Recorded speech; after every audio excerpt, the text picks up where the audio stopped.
coding. The topic is coding with fun. We're going to start from the beginner level, going up to the advanced one.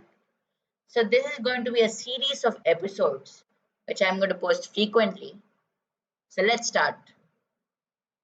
I have created a project called the Mini Calculator with the programming known as the Python programming, which is very popular nowadays.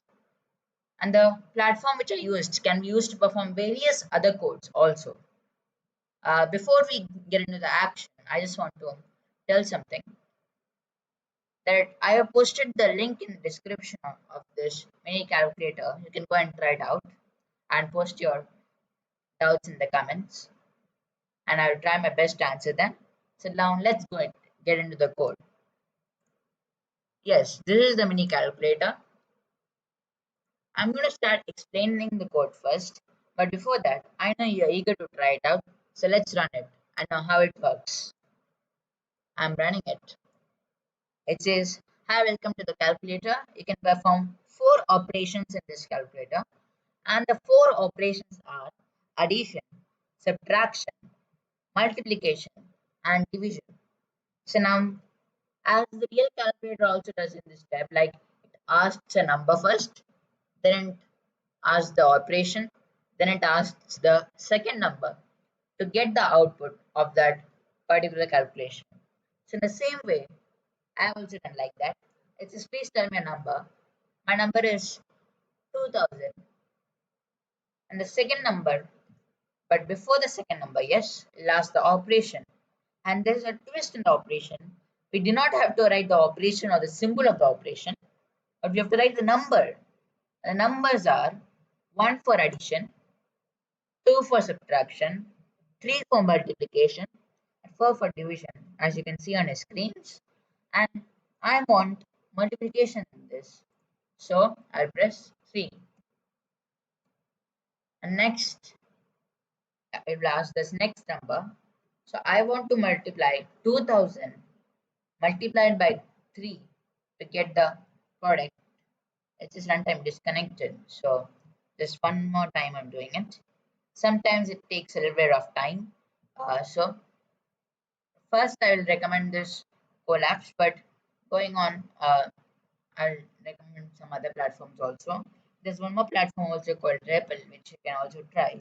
And for beginners for the block programming, there's one more platform called edublocks.org or MIT App Inventor, if most of you would have known about it.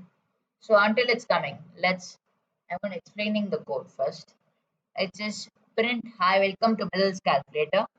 You can perform 4 operations in this. So it's just a guide for the user that yes, you can perform this calculation and this operations in this. Then it's asking input, please tell me the number. Input means it's asking the user, like which is you.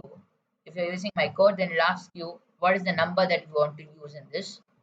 So you will put any number, 2000, 3000, 1000, 1500, etc. Then it'll ask the operator that what operation you need to do it.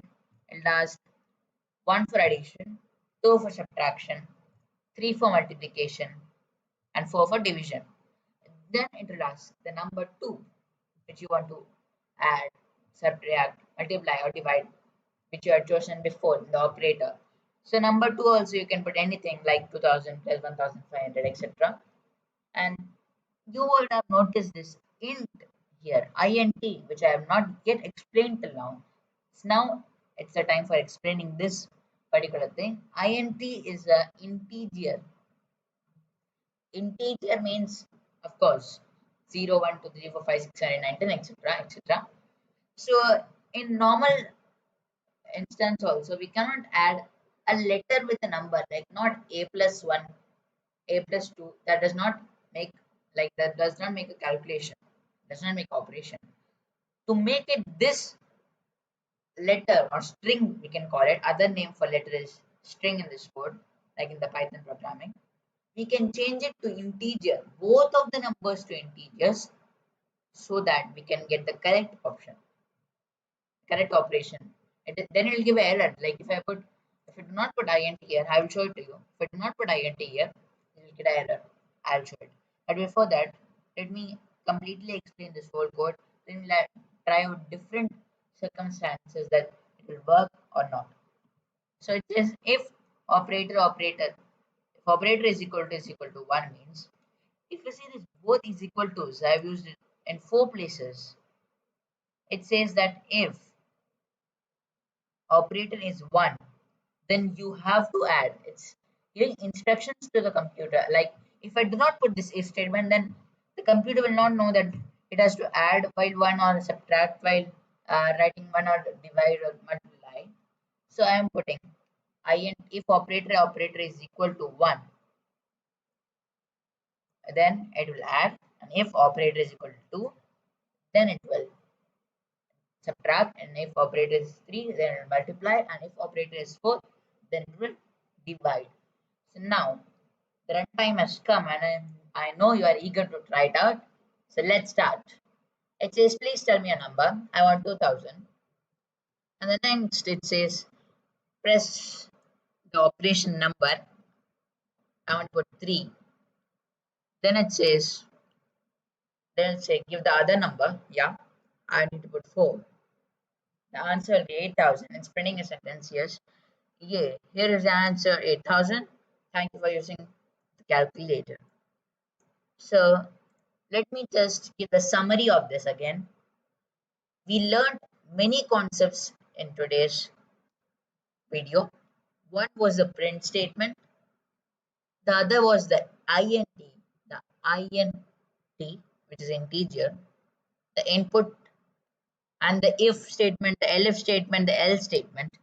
One more thing is also there, which is if you put 5 or 10, like we tried 1 to 4 numbers, but what will happen if you put 5 or 10 or 1000 or 2000?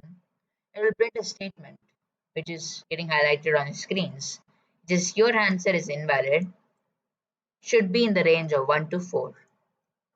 Let me try it out for just a live example. It is to any number you can, but I want to add, and I will put 5. This time it's working. It will say your answer is 7. But if I just want to run the code again, I'll say please tell me your number. I will put 100. Then I will put word operation. I'll put 5. Then I will put what is the other number. It says 2. Then it's printing your answer is invalid. Should be in the range of 1 to 4. So this word 5, 10 or 1000 will be invalid. And I also said that we will try out different circumstances. About the integer also I said if I remove this int, let's see what happens. It will not add and it will give an error. Let's see. Let's say please tell me a number. I'll say 30. Press I want to add. Now it will take this 20 as a, see it says error. This take it will take this 20 as a string but not as an integer. It's saying that unsupported operand type for plus int and str. Str is string and int, as you know, is it's an integer. It's giving an error now. But now if I put int here, it is integer, then it will run with no problems. And once again, if some concepts are not clear to you, it'll be clear as we go through this series of coding. Hopefully you like this video. Thank you for watching. Make sure to like and share the video and subscribe the channel. Until then, this is Mridul signing off. Bye bye.